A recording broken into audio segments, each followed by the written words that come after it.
오늘 우리에게 주시는 하나님의 말씀은 에스겔 47장 1절에서 5절 말씀입니다.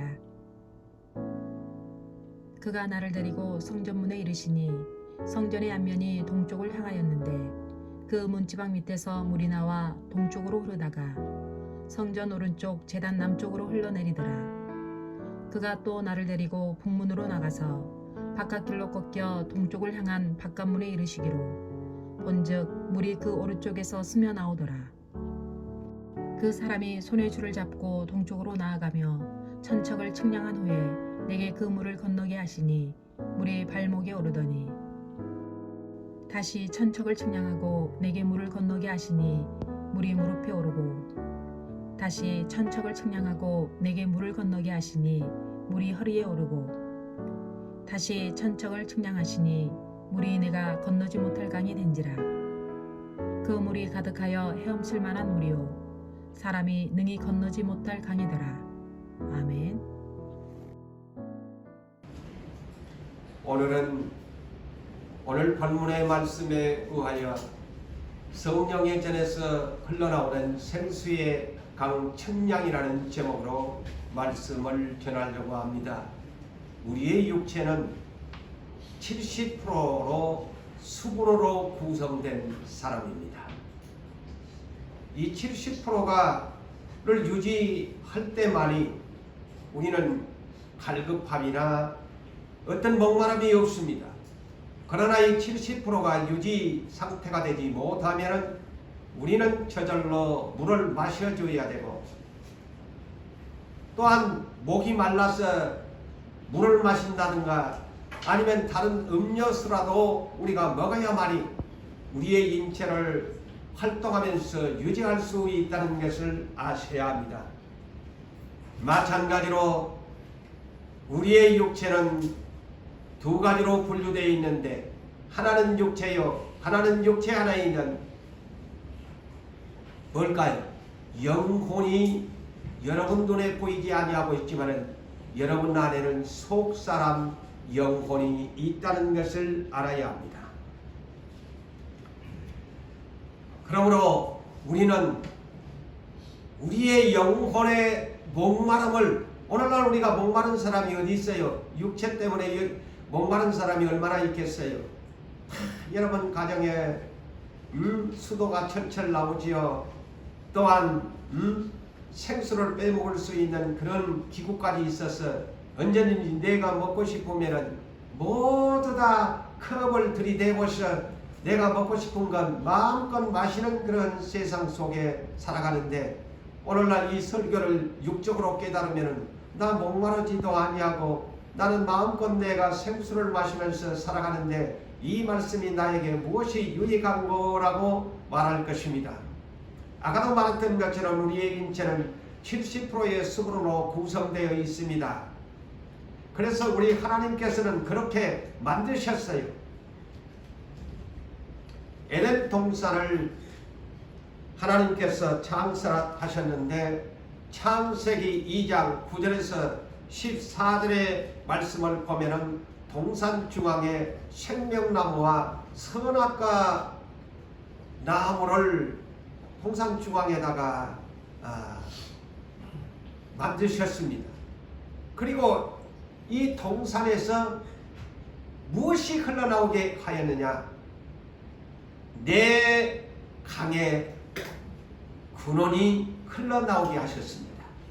그래서 첫째의 강은 비손강이요, 두 번째의 강은 기원강이요, 세 번째의 강은 힛대글, 오늘날 티그리스강이라고 하지요. 네 번째 강은 유브라데 강이 에덴 동산에서 이 네 강의 근원이 인류가 살아갈 수 있도록 흘러나왔다는 것을 성경에 기록하고 있습니다. 그렇다면 오늘날 여러분들이 상식적으로 알고 있지만 인류 문명의 발상지 4대 강을 또한 여러분이 아시죠?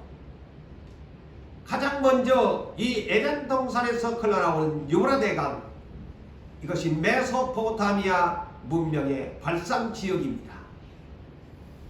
아브라함도 이 메소포타미아 유브라데 강 가에서 거하는 사람이었는데 하나님께서는 문명의 발상지에 살고 있는 아브라함을 복음의 발상지로 만들기 위해서 그곳에서 가나안 땅, 곧 이스라엘 땅, 복음의 발상지로 옮겼다는 것을 여러분은 아셔야 합니다. 그분은 유브라데 강가에 있는 아브라함이었습니다. 그 다음에 두 번째 인류 문명의 이집트 문명, 세상에서 가장 오래된 문명이라고 말을 하지요. 이는 나일강, 이집트 문명의 발상지는 나일강. 그 다음에 세 번째 문명의 발상지는 인디아 문명이죠. 이는 인더스강을 이렇게 말을 합니다. 물론 인도에는 유명한 인더스강과 겐지스강이 있어서 오늘날 그 겐지스강은 하나의 신성화시키는 그런 강이기도 합니다. 그 다음에 네 번째가 중국 문명 항아강을 말하죠. 문명의 발상입니다. 그리고 세계 각국에 있는 모든 나라의 민족이 발상지역이 어디냐? 다 강 유역에서 우리나라만도 대표적으로 대한민국의 수도권은 한강을 중심으로 발전하고 이 부산은 낙동강의 유역으로 발전하고 있지 않습니까? 그래서 인류에게는 강물이 없으면 살아갈 수가 없습니다. 생존할 수가 없습니다. 이번 6월 6일 현충일 일간지의 신문이 이렇게 실렸습니다. 여러분 보신 분은 보셨겠지만 6월 6일 지난 현충일 날 일간지 신문에는 최악의 가뭄, 온 인류는 지금 고통을 앓고 있다. 최악의 가뭄을 겪고 있다. 머릿기사가 그렇게 실렸습니다. 그래서 빙하는 북극과 남극의 빙하는 녹아내리고 이 때문에 기후의 온난화의 현상이 와서 엘니뇨 현상은 온 인류를 불안과 공포에 떨게 하고 있다. 그래서 이것 때문에 태풍과 또한 이 폭우는 또한 반대로 지구의 한쪽에서는 태풍과 폭우로 말미암아서 호우로 인하여 많은 도시가 잠기게 되어지고 불안과 공포 속에 살 뿐 아니라 요사이 여러분 보시지 않아요?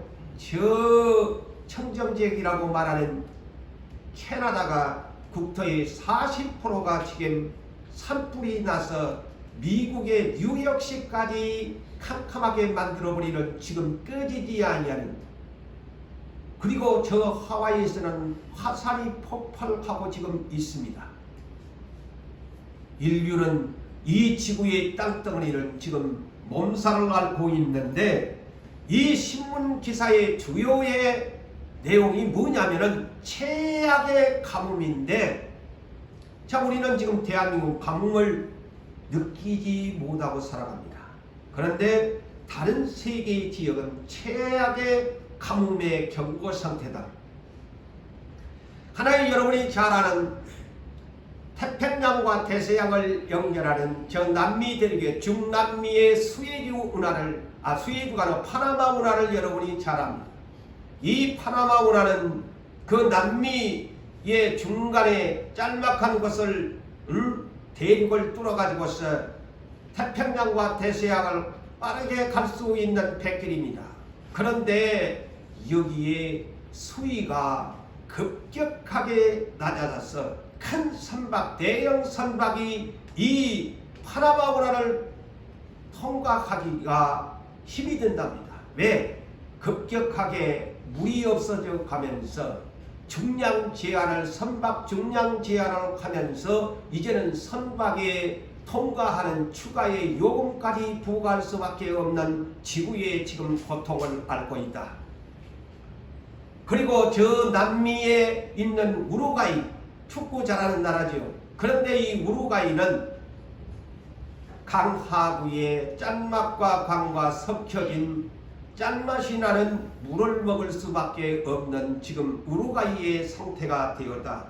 그리고 저 잘 사는 프랑스의 나라도 프로판스라는 국외 지역의 마을에는 하루 사람들에게 150리터밖에 주지를 않는 급수 제한을 시키고 있다고 합니다. 150리터. 그것 갖고 아이고 마시는 것은 충분하지만 그것 갖고 식생활도 해야지, 세탁도 해야지, 모든 것을 써야 되는데 150리터 가지고 한 사람이 살기에 심히 불편하다는 겁니다. 그리고 여러분이 잘 아는 저 유럽의 스페인도 국토 27%가 가뭄의 상태를 경고하고 있다고 이 신문은 그렇게 최악의 지구는 가뭄의 상태다. 지구는 말라가고 있다. 지구는 말라가고 있다. 여러분 지구가 3분의 2가 바다고 3분의 1이 그래서 이 육체도 70%인데요. 지구의 땅덩어리도 70%가 물이에요. 하나님이 신기하게 만들어놨어요. 이 사실을 여러분이 아셔야 합니다. 자, 가뭄이 심해지면은 첫째는 우리 인류가 먹을 수 있는 물이 가장 심각한 문제고, 물이 없으면 그 다음에 물 다음에 무엇을 먹어야 돼? 음식을 먹어야 돼. 그러면 농사를 지어야 되는데 가뭄이면 농사를 지을 수 없어서 어떤 현상이 오느냐? 기근의 현상이 온다는 겁니다. 가뭄은 곧 기근을 인류에게 불러옵니다. 먹고 살 수 없다. 그래서 물과의 전쟁이다. 지금 중국이 저 인도 지역에 큰 댐을 막으면서, 저 중동 지역도 마찬가지, 다 자기 나라가 살기 위해서 댐을 막으면서, 이것이 이제는 인류의 전쟁의 발생이 일어나는 결과가 초래됩니다. 자기 나라만 살아야 되니까, 물 부족 상태가 오니까 세계는 물과의 전쟁은 곧 사람을 죽이는 피비린내 나는 전쟁으로 겪게 됩니다. 그래서 예수님이 누가복음 21장 11절에 내가 올 때가 되면 이런 증세가 온다. 정말 지혜로운 사람은 이것을 깨닫고 살아야 한다. 뭐냐? 세 가지의 징조가 있는데, 하나는 뭐냐? 지진이다. 화살이 폭발하고 지진이 나고, 두 번째는 기근이다. 기근, 가뭄으로 인해서 먹고 살기가 힘들어지는 기근의 시대가 온다. 세 번째는 전염병. 지금 온 인류는 이 코로나의 팬데믹이 3년이라는 기나긴 세월을 가면서 아직도 우리의 얼굴에는 마스크가 끼워져 있습니다. 오늘도 우리 어떤 분이 저에게 우리 교회 마스크 벗으면 안 되겠습니까? 하지만 여러분, 우리 젊은 분들은 이제 뭐 건강하다고 생각하시면 자유롭게 벗으세요. 그렇지만은 고위험군자라고 생각하시고 나이가 연로하신 분들은 아직까지는 건강에 유의하십시오. 이런 점들. 그러나 내 마스크 벗고 싶다 하면은 언제든지 마스크 벗고 예배 드리셔도 됩니다. 자, 육체. 내 육체 70% 물로 구성되어 있습니다. 지금 이 70%가 구성되어 있어서 이 한 시간 건강하게 앉아 계십니다. 그렇다면 여러분 안에 여러분의 겉사람 육체만 보지 마시고 그 육체 안에 있는 속사람을 살펴보십시오. 여러분의 속사람, 영혼이라는 사람이 여러분 안에 존재하고 있습니다. 여러분 안에 있는 그 속사람의 영혼이 갈급한가? 물을 마셔줘야 되는가? 생수가 흐르고 있는가? 다시 말하면 쉽게 내가 성령의 강물을 마시고 있는가를 살펴보시기를 바랍니다. 육체만을 자꾸 생각하고 목이 마르면 그냥 당장 달라가서 컵을 들고서 정수기에 물을 마시고 여러분 마음껏 육체를 위해서 살아가고 있지만은 여러분 속사람을 위해서 과연 얼마나 염려하고 그것 때문에 근심하고 깨어 기도해야 한다는 사실을 잊으셨습니까? 여러분이 지금 숨 끊어지면 여러분의 육체는 땅에 떨어지지만 땅속으로 흙으로 돌아가지만 정작 여러분이 숨 끊어지면 여러분의 속사람 영혼은 어디로 갑니까? 하나님 앞으로 올라간다는 이 비밀적인 것을 깨달으신 분들은 정신 차리셔야 합니다. 예수님이 오시기까지는 내 육체 아무리 내가 챙겨도 내 몸뚱아리는 땅속에 흙으로 가서 예수님이 오실 때까지 묻혀서 흙으로 살아야 합니다. 그런데 여러분 안에 있는 속사람은 주님이 나를 오늘 이 한 시간 부르시면 내 육체는 땅으로 가지만은 내 안에 있는 속사람 영혼은 당장에 주님 앞으로 갑니다. 그럼 어떻게 하실래요? 이것을 깨달은 사람이 지혜로운 사람인 것입니다.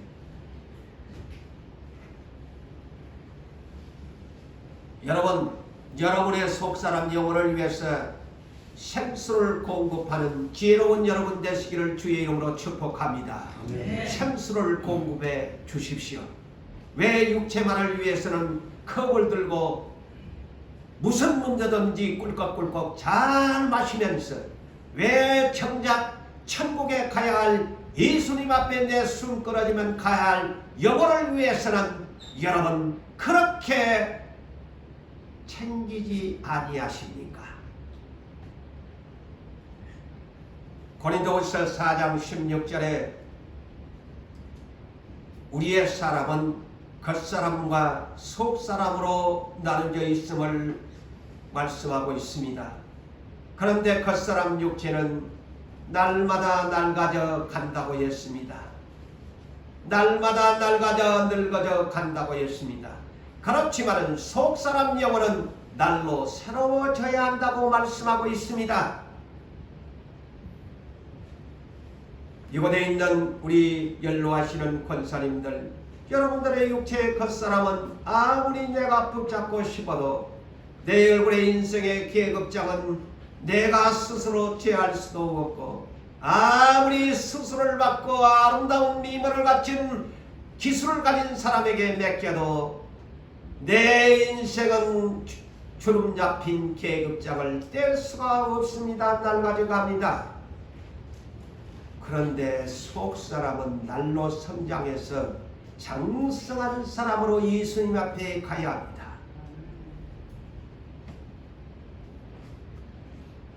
자, 여러분, 천지를 창조하실 적에 하나님의 이 신비한 세계를 아십니까?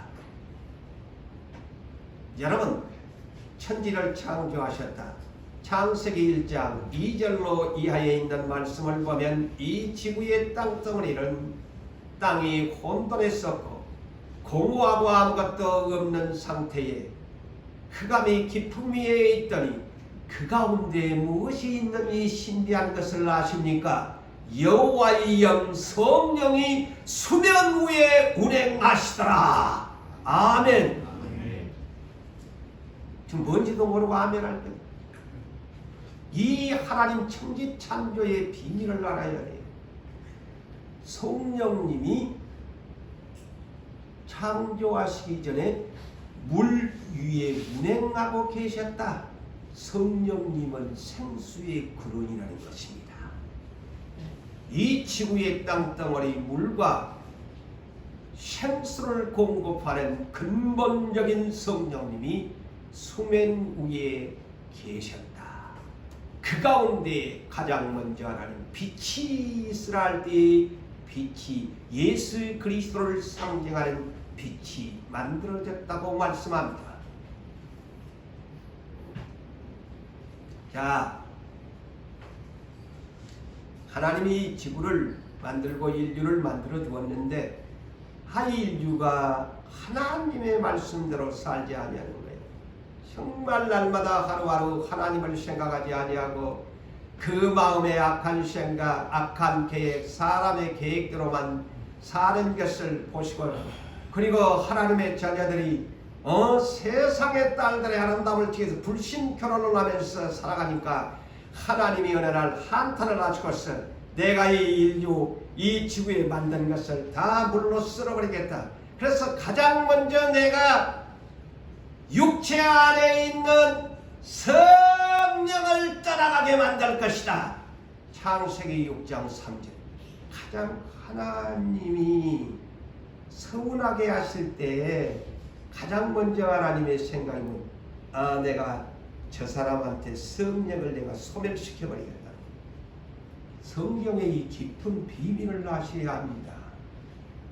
그래놓고 노아에게 내가 앞으로 120년 후에는 너희들이 그렇고 육체만을 위해서 먹고 마시는 물로 다 죽여버릴 것이다.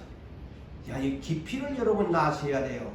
내가 이 기도하면서 이 성경을 보니까요, 육체만을 위해서 목마르다고 자꾸 마시고 마음껏 쓰고 다니는 그 물로 인류를 다 심판해버리고 정작 소중하게 여겨야 할 생수의 근원인 성령을 사모하지 아니하니까 성령을 떠나가게 만들어버립니다.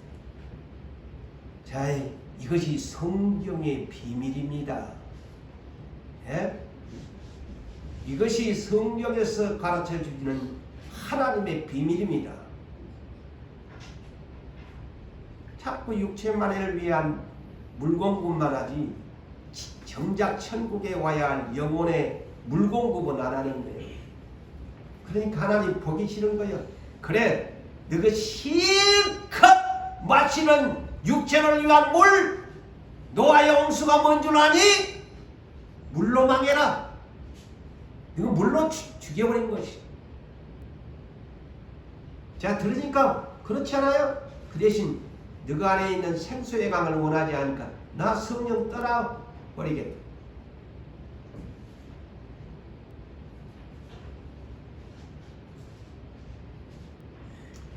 그래서 하나님은 노아의 8 식구만 종자 씨앗으로 남겨놓지 않아요.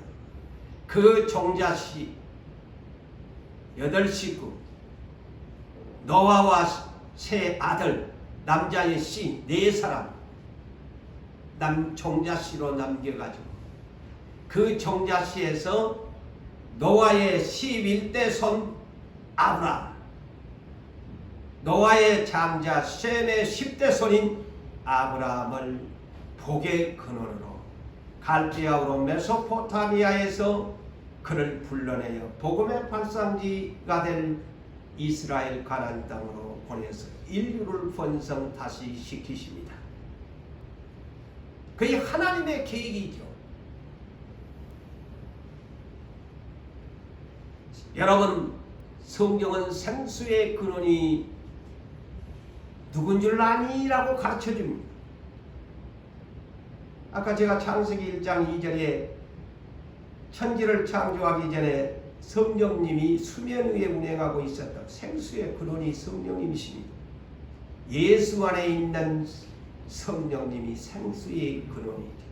그래서 에레미야 2장 13절을 보니까 하나님이 항상 기분 나쁜 것이 뭐냐? 아까도 노아 시대 때에도 육체의 물만을 쥐잡고 사모하니까 물로 다 쓸어버리고 성령은 떠나버렸잖아요. 마찬가지로 이 에레미야 선지자를 통해서도 역시 이것을 언급하고 있다는 사실을 아셔야 합니다. 자, 에레미야 2장 13절에 보니까 내 백성이 두 가지의 악을 행하였다. 두 가지의 악을 행하고 있는데 두 가지 악이 뭐냐? 첫째는 생수의 근원되는 나를 버렸다. 자, 가르쳐 주잖아요. 생수의 근원인 나 하나님, 나 예수를 버렸다. 성령님을 버렸다. 그리고 두 번째 악이 뭐냐? 스스로 웅덩이를 판 것이다. 스스로 웅덩이를 파서 그것을 그 물을 가두는 웅덩이를 팠는데 너가 실컷 너 스스로 우물을 파봐야 웅덩이를 파봐야 터진 웅덩이밖에 안 된다. 너희들이 육체를 위해서 아무리 스스로 물을 공급받기 위해서 네 육체만을 위해서 웅덩이를 파봐야 그거는 터진 웅덩이에 불과한 것이야. 정말 네 안에 성령의 생수의 웅덩이를 파야 하는데 성령의 웅덩이는 안 파고 육체만을 위한 터진 웅덩이를 파니 그것은 너희의 악이야.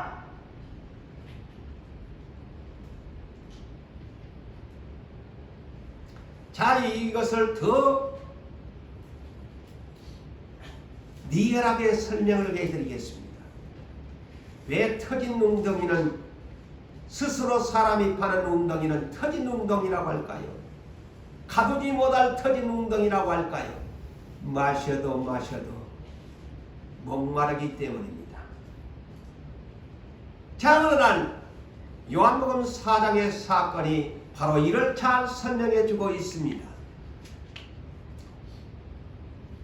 주님이 복음을 전하시러 여행 중에 사마리아 수가성에 도착했을 때 지난날 조상 야곱이 팠던 우물가에와 머물렀는데 마침 따라 이 사마리아 수가성 여인이 물을 길르러 야곱의 우물가에 왔는데 그 시각은 햇빛이 한참 빛나는 정오의 만남의 시간이었습니다. 그래서 여인에게 물을 청합니다. 그런데 이 물을 청하면서 이 대화의 스토리는 이어갑니다.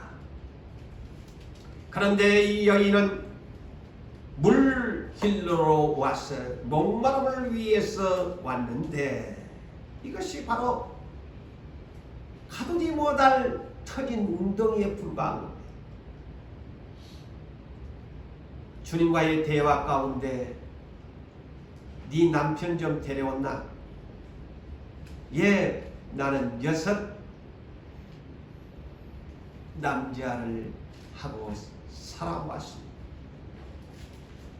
6 남자 중에는 온갖 재능이나 온갖 어떤 특정적인 어떤 그런 인물, 외모도 갖춘 사람도 있을 거고 부도 갖춘 사람도 있을 것이고 여러 가지 조건을 갖춘 6 남자와 살아보았지만 그 인생은 만족감이 없는 목마름의 여인이었습니다. 진실로 7번째 남자 예수 그리스도를 만남으로 그의 인생은 완전히 변화가 됩니다.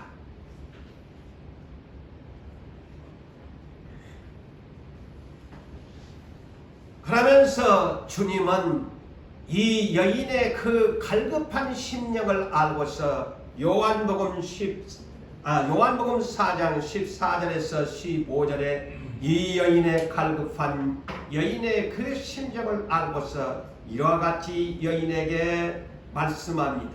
내가 주는 물을 마시는 자는 영원히 목마르지 아니할 것이다. 내가 주는 물은 그 속에서 영생하도록 솟아나는 샘물이 되리라. 누가 들어봐도 이거는 정말 기가 솔깃한 영생하도록 솟아나는 샘물이 있다는 것입니다. 그러자 여인은 눈이 번쩍 뜨면서 입술을 열면서 주님에게 이와 같이 말씀합니다. 주여, 그런 물을 내게 주사 목마르지 않게 하고, 또한 내가 이 야곱의 우물가에 자주 이 야곱의 우물가로 물을 길러오는데 이 야곱의 우물가로 물을 길러오지 않도록 해 주시기를 원합니다.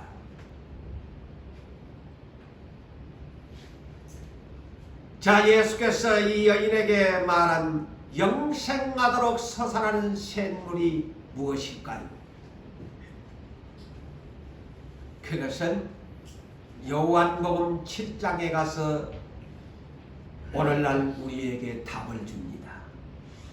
7장 37절에서 39절에 이르시기를, 자, 어느 날 예수님께서 유대의 그런 큰 명절인 끝날에, 그 명절이 다 지나가는 마지막 날에 예수님은 서서 소리로 외쳐 이르시되, 누구든지 목마르거든 내게로 와서 마시라. 나를 믿는 자는 성경의 이름과 같이 그 배에서 생수의 강이 흘러나오리라. 이는 예수를 믿는 자들이 받을 성령을 가리켜 말한 것이라고 성경은 소개하고 있습니다. 자, 그런데 여러분, 그 배에서, 그때나 지금이나 우리나라 번역은 배에서 생수의 강이 흘러나온대. 좀 이 번역을 조금 좀 쉽게 하면 좋을 텐데, 다 그럼 배에서 어떻게 생수의 강이 흘러납니까? 영어 번역을 제가 보니까 His heart 그랬어요. His heart, 마음입니다. 마음에서 흘러나온다고 하면 좋을 텐데, His heart, 그의 마음에서. 왜 마음이냐? 고린도후서 1장 22절에 우리에게 성령을 보증으로 우리 마음에 주셨느니라. 성령이 그러면 어디 계시느냐? 우리 마음에 계신다. 여러분, 성령이 어디 계십니까? 라고 우리 권사님들한테 질문하면 과연 우리 권사님들 내 마음에 계십니다 라고 대답할 분들이 계실까요? 우리 성령님이 모시고 산다고 하는데, 자, 오늘날 여러분들한테, 그렇다면 여러분 안에 우리의 육체는 성령의 절인데 우리의 육체의 성령의 절 지성소가 어딥니까? 라고 물어보면 마음이라고 대답할 수 있어야 합니다. 그분이 내 마음 안에 지성소를 삼고 계십니다. 그래서 그 마음에서 생수의 강이 His heart, 그 다음에 will flow, 흘러나올 것이다. 영어번역 will flow, 흘러나올 것이다. 무엇이? rivers, 강물이, rivers of living water, 생수의 강물이 흘러나와. 어디서? 내 마음에서. 영어 번역은 그렇게 번역되고 있습니다.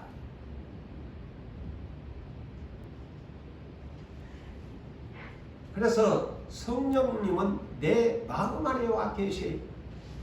그래서 마음이 깨끗해야 되고, 마음이 잡다한 생각을 했으면 성령님을 그래서 근심시키는 거예요.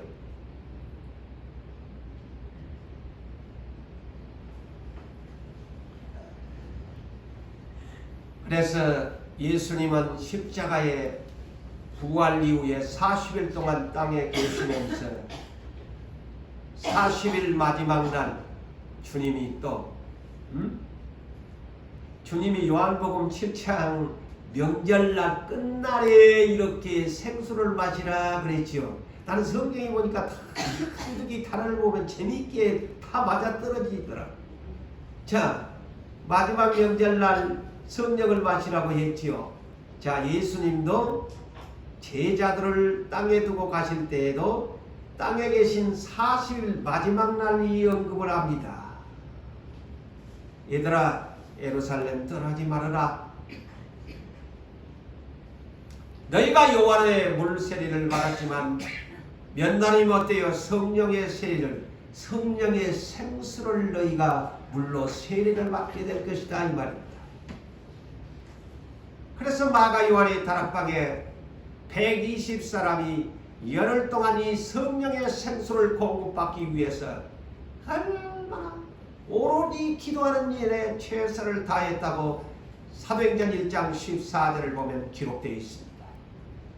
간절하게 기도할 때에, 사모할 때에 성령의 생수는 내 마음에서 흘러나와서 내 속사람의 영혼을 적시면서 내 육체까지 적시면서 목마르지 아니하는 하나님 나라의 백성으로 힘있게 살아가게 만드시는 하나님의 방법을 아셔야 합니다.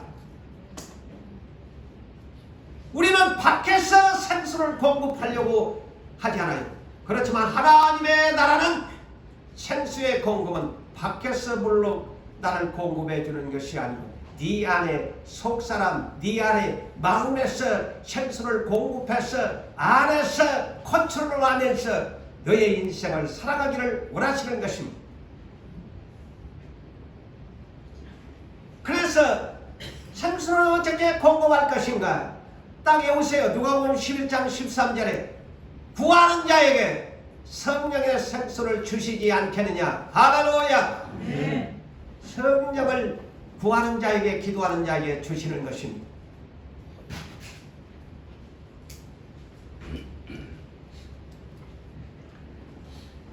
자, 초대교회 120사람 가운데 베드로가 성령이 이제 성령의 생수를 충만하게 받아서 이제 마음속에서 생수의 강이 베드로 안에서 흘러 넘칩니다. 그러니까 그 생수의 강이 흘러 넘치니까 자동적으로 입술로 성령이 말하게 하심을 따라서 사람들에게 예루살렘 사람들이 소동하니까 소동할 필요가 뭐가 있느냐? 이는 요엘 선지자가 예언했던 말이 지금 이 시대에 응한 것이다. 사도행전 2장 17절로 18절에 베드로가 이와 같이 메시지를 선포하면서 말세의 모든 육체에게 성령을 부어주리니 너희 자녀가 예언할 것이요 젊은이는 환상 비전을, 늙은이는 드림 꿈을, 그리고 남정과 여종에게 성령을 부어주어서 그들이 예언할 것이라고, 성령의 충만한 세례를 받게 될 것이라고. 그래서 오늘날 나 베드로를 비롯해서 이 초대교회가 성령의 물을, 성령의 생수를 마시게 되었다고 증언하고 있습니다.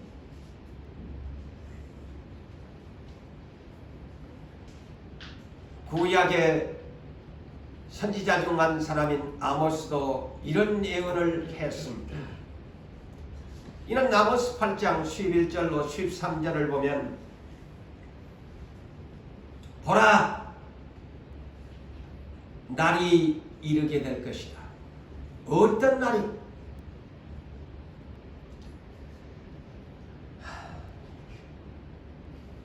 기근을, 내가 기근을 땅에 보내니, 어떤 기근이냐? 영적인 가뭄을 보내겠다고 합니다. 내가 기근을 땅에 보내리니 양식이 없어 주림도 아니고 물이 없어 가람도 아니고 여호와의 말씀을 듣지 못한 기간이라. 사람이 이 바다에서 저 바다까지, 북쪽에서 동쪽까지 비틀거리면서 여호와의 말씀을 구하려고 돌아다녀봐도 얻지 못하리라. 그날에 아무리 아름다운 결혼하지 아니하는 처녀라고 할지라도, 이 젊은 남자의 청년이라고 할지라도 다 갈아여 쓰러지리라. 오늘날 젊은 세대가 자꾸만 무너진 이유가 무엇입니까? 바로 이런 현상입니다. 왜 오늘날 젊은이들이 처녀 총각들이 젊은 세대가 MZ세대가 무너질까요? 엉뚱한 4차원의 세계로 빠질까요?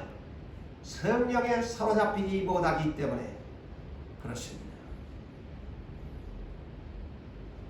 매 오늘날 자살률이 한국에 잘 사는 나라면서 자살률이 세계 1위고 출산율이 세계 OECD 국가 중에 가장 낮은 국가일까요?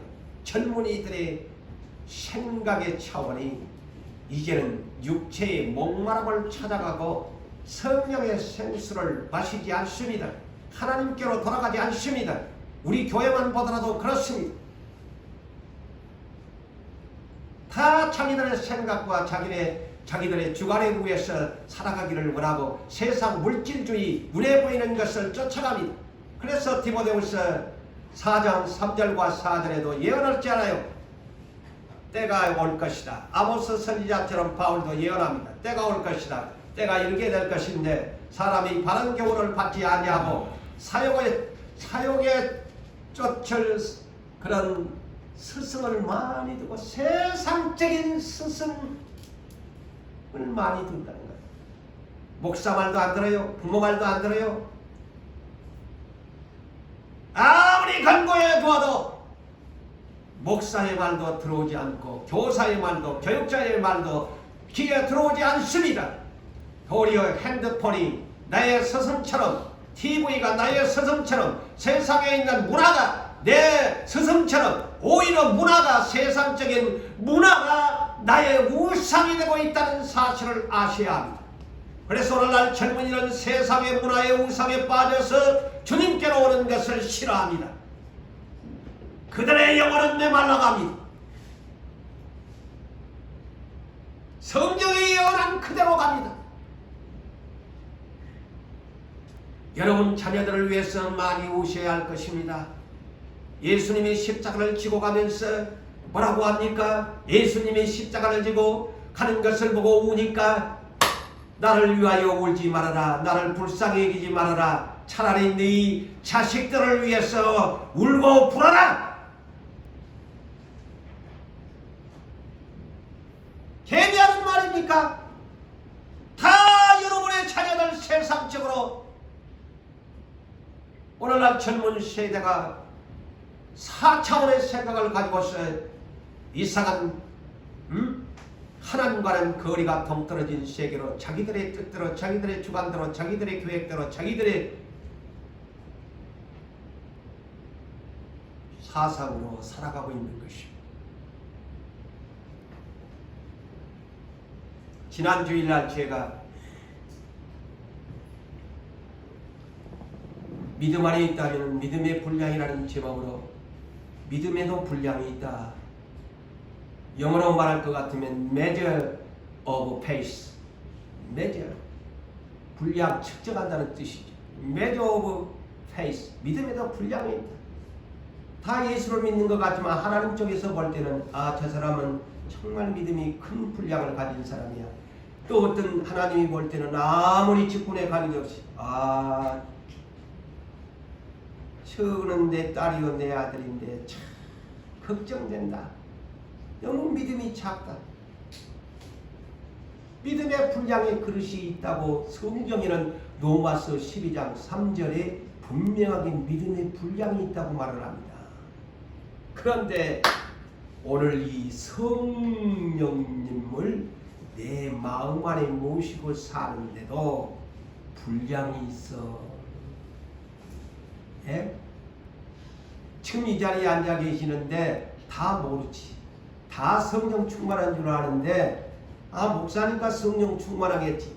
장로님이니까 성령 충만하겠지. 권사님이니까 너 하나님이 보실 때에 성령의 생수를 과연 니는 날이면 날마다 네 목마를 때는 물을 네 맘대로 수돗물 철철 끓인 것 다 샤워하고 목마를 때 음료 마시고 돈 있으면 다른 음료라도 커피라도 맛있게 마시고 있는데 정작 네 영혼에 네 마음 안에 있는 성령의 물은 네 얼마나 찾는지 아니? 4단계를 오늘 분량을 측량합니다. 아세요? 이 성경에서 가르치는 이 깊이를 알고서 예수를 믿으셔야 돼요. 겉다리로 겉만 수박만 핥고 다니지 말고 수박의 속을 먹어야 수박을 먹은 사람이지, 수박 100번 1000번 가게에 있는 건 먹고 싶다 먹고 싶다 먹고 싶다 해서 수박이 얼룩달룩한 새파란 색깔만 볼 뿐 칼로 잘라서 그 안에 속을 내가 먹어봐야 맛을 아는 것이죠. 주님을 만나야 되는 겁니다.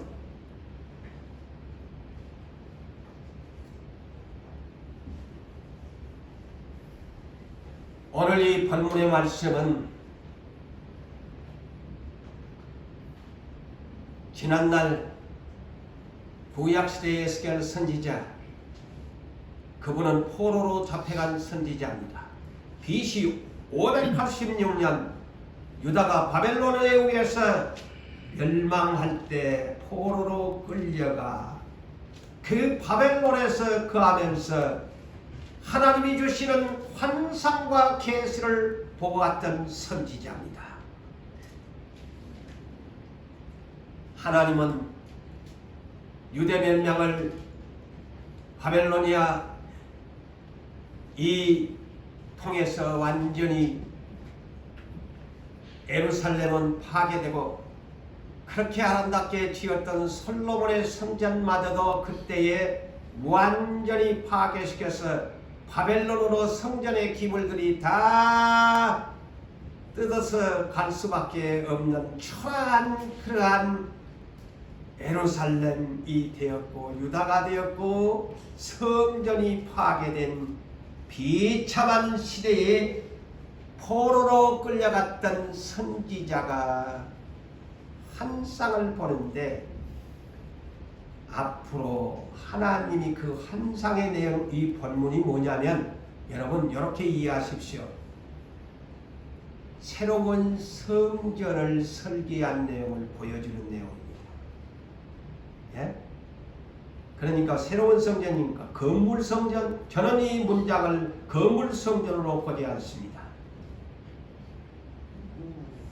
무형적인 성전, 내 안에 그래서 주님이 이 말씀에 너희가 성경의 이름과 같이 너희 배에서 너희 마음에서 생수의 강이 흘러나리라, 그것을 말해주는 것이고, 장차는 또한 우리가 들어갈 계시록 22장에 하나님과 어린 양의 보좌에서 흘러나오는 생명수의 강물이 이렇게 흘러나리라는 것을 에스겔 선지자에게 미래적인 환상의 계시를 통해서 건물 성전이 아닌 유형적인 성령의 전을 환상에 보여주는 계시입니다.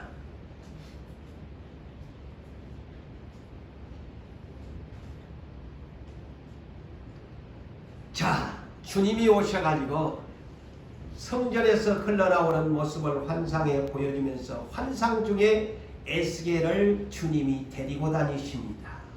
에스겔아 따라온나, 인자야 따라온나 해가지고, 자, 성전에서 흘러나오는 그곳에 가장 먼저 이제 주님이 이 환상 쪽에서 현장 교육을 지금 시키고 있습니다.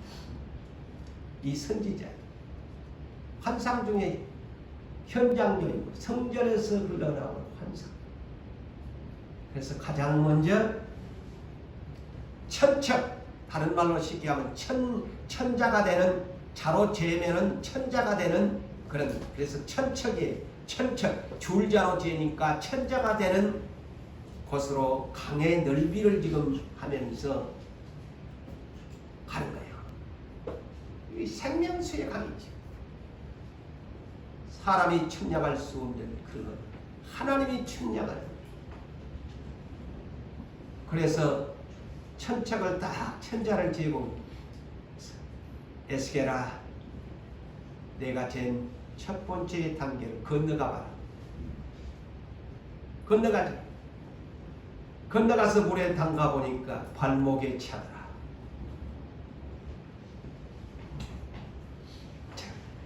발목 신앙을 우리에게 가르쳐 줍니다.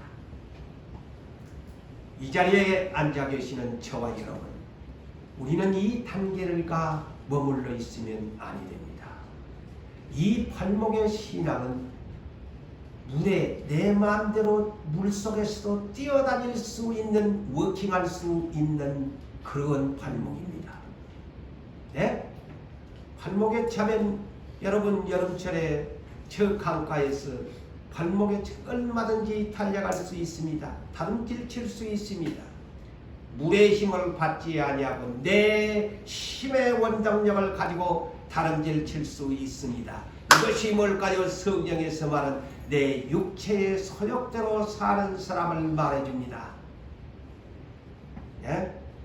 내가 생각하고 아무리 하나님께서 하나님의 말씀을 주어도, 하나님께서 응답을 주어도 내가 계획하고 내가 생각하고 내 마음속에 추진하고 있는 그 모든 것들이 내가 옳다고 생각하고 그것을 그대로 밀고 나가는 사람이 바로 이 발목의 신앙입니다. 다시 말하면 우리는 갈라디아서 5장 24절에 보면 우리의 육체는 그리스도의 사람은 항상 제가 하지요. 육체도 정욕도 탐심도 십자가에 못 박아버렸다고 하는데, 발목에 성령님을 채우고 있는 사람은 온전히 자기의 의지대로 가려고 하는, 자기의 고집과 자기의 주관대로 가려고 하는, 자기의 뜻대로, 하나님의 뜻인 아닌 대로 내가 생각한 것이 옳습니다. 그래서 자기가 뛰고 싶어진 겁니다. 물의 힘을 받지 아니하니까 뛰어 다름질하고 싶습니다. 이런 사람은 아직 예수님의 십자가에 내 자신을 못 박아 죽지 못한 사람입니다. 죽어버린 사람은 십자가에 내 육체도 정욕도 탐심도 십자가에 못 박아 구원받겠다고 하는 사람은 죽어버리는 것이에요. 내 뜻을 포기해버리는 것이 주님 뜻대로 하시옵소서. 그래서 갈라디아서 5장 16절에 육체의 소욕과 성령의 소욕은 날마다 정점을 얻는다고 그랬잖아. 성령의 소욕이 강한 분들은, 물높이가 깊이가 많은 사람은 육체의 소욕을 이겨요. 절대 그래서 육체의 소욕을 따라가지 않습니다. 그런데 육체의 소욕이 강한 분들은, 성령이 발목에 찬 사람들은 항상 성령에 따르지 아니하고 육체의 소욕대로 다름질하고 따라갑니다. 그게 발목의 신앙입니다. 오늘 여러분이 성령님이 진단하는 이 진단을 바르게 알고 여러분의 신앙을 스스로 이제 평가 분석하고 행할 수 있어야 지혜로운 사람이에요. 두 번째, 주님이 에스겔을 두 번째 단계로 데리고 갑니다. 에스겔아, 천척을 재고서 다시 그 생명수의 강가에 건너가 봐라. 자, 건너가 보니까 무릎에 차더라. 무릎에 차더라.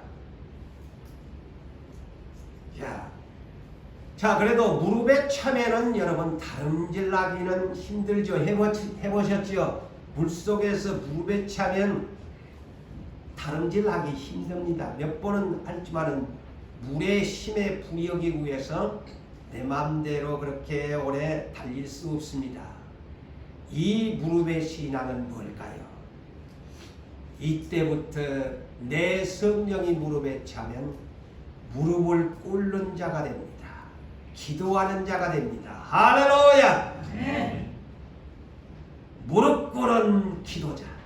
이때부터 기도하기 시작하는 사람입니다. 오늘날 왜 기도를 안 할까요? 발목에 차서 그래요. 왜 기도하라고 하는데 안 할까요? 발목에 차서 지 맘대로 뛰다니는데 기도할 시간이 어디가 있어? 무릎에 차니까 이제는 물의 힘을 달려보고 싶은데 이제 내 무릎이 말을 안 들어. 그러니까 자동적으로 무릎이 하나님 앞에 오니까 부러져. 그래서 주님 그때부터 무릎 꿇으면 내가 죄인입니다. 용서해 주세요. 입이 열려집니다. 주님의 이름을 부르게 됩니다. 그리고 내가 두 손 들고 항복합니다. 기도합니다. 무릎 신앙이 그때부터 시작되는 거예요. 여러분이 기도하고 싶으세요? 그러면 성령이 내 무릎에 찼구나. 할렐루야. 네. 이 진단을 여러분 농담으로 듣지 마세요. 이 성경에 가르치는 비밀입니다. 세 번째, 천창을 또 충냥해서 옆으로 와 하니까 건너가봐라 하니 허리에 차더라. 자, 우리 이제 허리에 차니까 손만 이렇게 이제 여기 손만 하고 허리 동작을만 할 수 있는 단계에 됐더라. 이게 허리 신앙입니다. 이 허리 신앙은 한마디로 성삼위 하나님 중심, 예수 중심, 성령 중심 내 신앙으로 이제 성장하는 사람이에요. 허리 신앙. 자, 에베소서 6장 14절에도 마귀를 대적하기 위해서는 가장 먼저 하나님의 전신갑주의 기본적인 첫 번째가 뭐냐? 서서 진리의 띠를 띠라. 하나님이 성경에 다 영적인 깊이를 다 기록해는 못 깨달아서 그러지. 부족하지만은 저는 성령님이 이렇게 가르쳐 주니까 하는 거예요. 진리의 띠가 뭐예요? 예수 안에 있는 성령의 띠입니다. 네 중심 바로 잡았지? 그리고 이 허리를 한 사람은 진리의 허리띠를 띠다라고 하는 것은 이제 네 준비됐나? 예! 준비됐어요! 하는 사람이에요. 무슨 말이냐? 누가복음 12장 35절로 40절에 보니까 주님이 이런 비유를 합니다. 허리에 띠를 띠고 그러잖아요. 허리에 진리의 띠를 띠고 등불을 켜고 서 있으라. 준비됐나?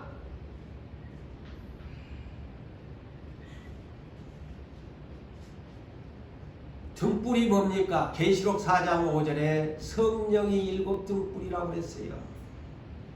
에? 등불을 켜고 있으라. 너희는 마치 주인이 혼인집에 서 갔다가 돌아와 문을 두드리는 그 종이 문 열어달라고 주인이 문을 두드릴 때 열어달라고 열어주려고 준비하는 사람과 같다. 그러므로 준비하고 있어라. 아멘. 그것이 허리신앙이야. 허리신앙이야. 성령이 허리까지 사서 언제든지 준비됐어요. 준비됐어요. 그래 네 일이 온다. 그래 해라. 사랑하는 성도 여러분들이여, 하나님이 우리에게 주신 약속 준비됐나요? 네. 준비됐나요? 네. 저쪽에 대답 안 해. 크게 때까지 나 안 맞춰. 야, 준비됐나요? 아멘.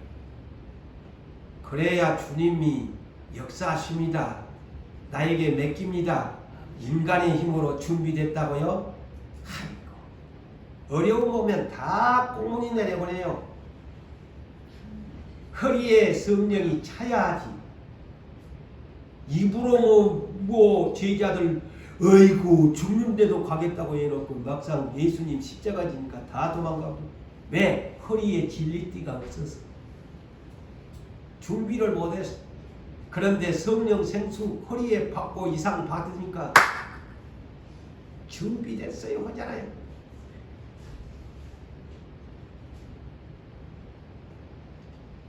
자, 네 번째, 이 단계.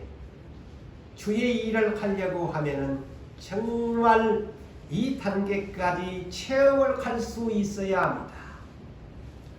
자, 천착을 또 허리에서 재니까 이 오늘 본문 5절에 보십시오. 물이 나에게 건너지 못할 강이 된지라 그 물이 가득하여 헤엄칠 만한 물이요 사람이 등이 건너가지 못할 강이라. 건너가지 못할 강. 이 강이 뭐냐? 성령 충만입니다. 여러분 항상 우리 성령 충만 주세요. 성령 충만 주세요. 자, 그러면 성령 충만이 뭔 거를 여러분 아셨죠? 물이 4단계입니다. 응? 완전히 넘친다는 뜻이에요. 성령 충만. 여기는 전혀 내 육체의 생각이나 내 육체의 소욕이나 그 모든 것 물의 힘 때문에 내 힘을 전혀 쓸 수 없는 것이 바로 이 4단계입니다. 오직 물의 힘에 떠내려가는 상태.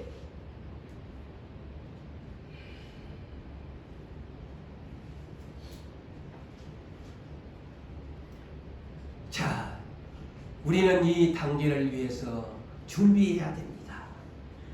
응? 준비해야 돼. 자, 예수님이 마귀에게 3번을 이길 수 있었던 단계가 바로 이 단계였어요. 예수님을 누가복음 4장에서 성령이 충만하여 성령에 이끌려갔다. 성령이 이끌려갔다. 그래서 갈라디아서 5장 16절 이하에 여러분이 잊지 말아야 할 것이 뭐냐? 성령을 너희의 육체의 욕심을 이루지 아니하려면 성령을 따라 행하라. 육체의 소욕에게 패하지 말고 성령의 소욕에 의해서 그를 물리치고 너는 성령의 인도를 받는 사람이 되어라. 성령의 인도를 받는 사람은 율법 아래 있지 아니하는 사람이고 네 육체와 갈라디아서 연결이 그렇습니다. 그 5장이 십자가에 못 박아버린 사람이다. 그래서 이런 사람은 성령의 생수의 강의 축복을 받아서 아름다운 하나님 나라의 열매를 주렁주렁 복받은 사랑으로부터 절제의 열매까지 하나님 나라의 열매를 주렁주렁 맺은 복받은 사람이 된다. 이 성령의 생수의 강가에 사는 사람은 그 에스겔서가 5절 이후에 12절까지를 보면 성령의 강가에 이렇게 사는 사람은 복받은 사람이다. 그렇게 기록하고 있습니다. 제가 시간상 줄여서 그 뒤에 문장을 제가 설명하지 않아서 그렇습니다. 자, 그런데 마지막으로 주의하십시오. 주의할 것이 있습니다. 주의가 뭐냐? 성령도 소멸이 된다는 것을 아십시오. 자, 아까 제가 창세기 6장 3절에 노아 시대 때 자꾸 인생인 육체만을 위한 물으니까 물로 너 세상 말로 나쁜 말은 물 먹고 그냥 죽어라. 다 죽여버리고 성령의 생수는 안 마시니까 너가 쫓는 육체에 물 먹고 죽어라. 그냥 완전히 그냥 물속에다 잠가버리잖아. 진짜 그거 맞는 말이요. 내 말이 아니고 성령의 생수는 그 대신 거두고 가버리잖아요. 데살로니가전서 5장 19절에 다 같이 따라합니다. 성령을 소멸하지 말라. 성령을 소멸하지 말라고 명령하잖아요. 대표적으로 다윗과 사울이, 자, 다윗은 하나님이 선지자가 안수하니까 성령이 충만히 있는데 아니 사울은 자꾸 육체의 정력대로 사니까 충만했던 사람이 서서히 오면서 여호와의 영이 떠나고 여호와께서 부리시는 악신이 그를 번뇌케 하였더라. 보세요. 떠나가잖아요. 떠나갑니다. 오늘날 이 성령이 안 떠나간다고 소멸 안 된다고 가르치는 분 문제요. 자꾸 죄를 짓는 사람 앞에 성령님이 일하실 수 없잖아요. 자, 말씀을 맺습니다. 사랑하는 성도 여러분, 정말 발목에 신앙 되지 말고 최소한 무릎 신앙, 최소한의 무릎의 생수가, 성령의 생수가 내 무릎 앞에 서서 기도하는 그러한 단계부터 허리에 차고 헤엄칠 만한 성령의 충만한 단계로 주님 따라가는 여러분 되시기를 주의 이름으로 축복합니다. 네.